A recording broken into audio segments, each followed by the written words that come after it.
Founders, there is a right way and a wrong way to run your first fundraising pitch with a VC.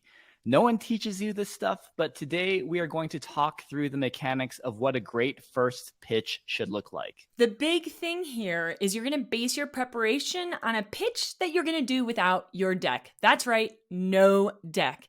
And we'll explain how to get maximum engagement with the VC you're pitching and leave the meeting with a clear understanding of what comes next. This episode is all about setting you up for a successful pitch. Welcome to Uncapped Notes, where we demystify venture capital and the startup ecosystem for first-time founders. Thanks for being here and hope you subscribe. I'm Eric, the co-founder of Hustle Fund. And I'm Janelle, head of partnerships at Hustle Fund. Eric, everyone knows you hear a lot of pitches from founders, but you also do a lot of pitching when you're fundraising for Hustle Fund. So what have you learned from your experience with all of these pitches? Janelle, at this point, we've reviewed almost 20,000 pitches from founders at Hustle Fund, and I actually personally lead the fundraising for Hustle Fund as well. And we've raised over $100 million to date. So there are a couple patterns that we have noticed in terms of what makes mechanically for a really good pitch. And I think it's not very obvious. For us, it actually begins in the first meeting with establishing rapport, but doing this in sort of unconventional ways. We normally don't use a pitch deck. We like to share a little bit of narrative in the beginning, and there is an arc in terms of what we're trying to follow for how we start, run the meeting, and then conclude it. Let's say I'm meeting you for the first time and I'm going to kick off this pitch. So what do you advise founders to do when they first turn on their camera if they're pitching you for the first time? What do the first 10 seconds or 1 minute look like?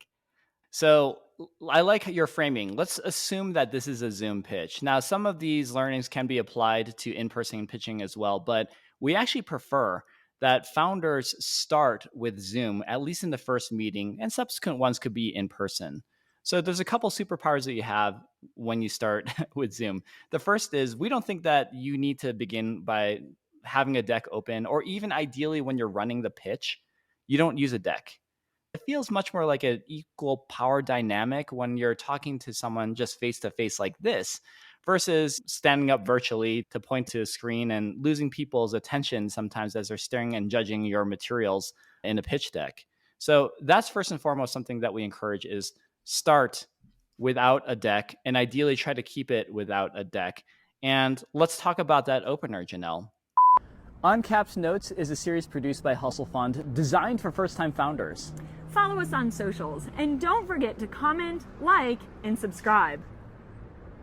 So you'll notice that right now I'm not hiding my background and neither are you, right? You got a crazy giraffe behind you. What we find is actually that it's nice to begin with a little bit of small talk. And I like to rely on my crazy background usually. Normally, I'm talking to you actually from a garage. And this is a really easy way to open to say like, yeah, this is actually live from my garage. There's real garbage over there. There's my kid's bike. This is my life. It invites also a little bit of vulnerability of what my life looks like. And vulnerability is often reciprocated back where you can start to form a little bit of that more personal connection too. You'd be surprised how many people ask where my giraffe came from. And then I get to tell everyone that it was a loving gift from the Hustle Fund team. That's a good way of just having a friendly start to the conversation. Now, note that I am trying to do my best to stare directly at the camera. And mechanically, I like having this at eye level. I think Janelle will have another video at some point around the setup of actually your pitch as well on Zoom, but it feels much more conversational. So once you've gotten through the niceties of introducing yourselves or talking about your backgrounds or talking about something kind of weird in your experience that you'd like to start with, then the next step is to actually have the VC introduce themselves and try to insist on having that person talk about who they are, a little bit about their role, and a little bit about the fund. Do you have a sense of why this might be important, Janelle?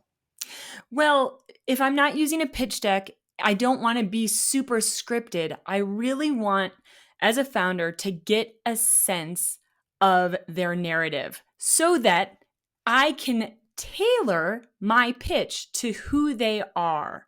Is that right? You're absolutely right. So one of the things that I've learned from really great storytellers is that great storytelling is actually great listening.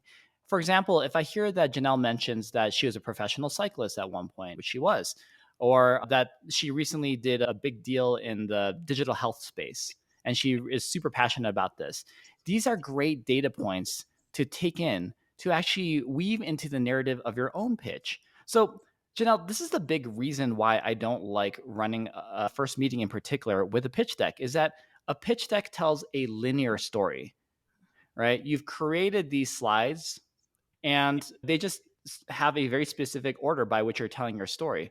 But people are not linear. They have different kinds of lived journeys. There's different kinds of interests, and you can take that information and weave that into your pitch much more easily when it's like a conversation like this.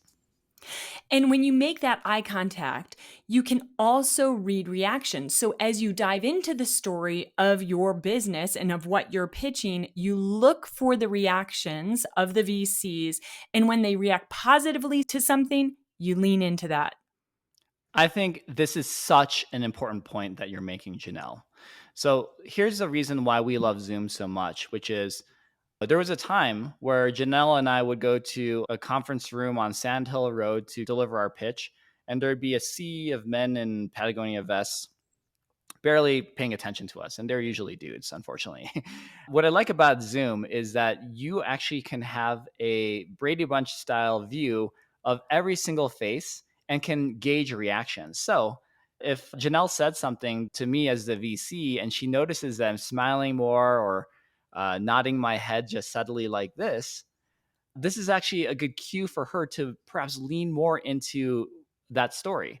So here's like a tactical example of this, Janelle. If you mention like you really are into investing in digital health and I'm trying to pitch you to invest in my company, I might say like, oh yeah, I actually have a lot of friends who are working on digital health problems. There are actually a number of founders in my network that focus on this thing, one of whom is Tara Viswanathan, founder of Rupa Health, a close friend of mine. This might be something that's worth to hover on so that you can capture their engagement. And actually, the opposite of this works well too. If you see me or Janelle, the people that you're trying to pitch, starting to look a little bit bored or looking off screen clearly at a phone or yawning a little bit, snap out of it, right? Tell an anecdote. Try to say something that actually gets their attention back. Brilliant, Eric. Founders, leave us your comments and questions below. And be sure to like and subscribe so you can catch Uncapped Notes episode 4, where we explain exactly what you should cover in your first pitch.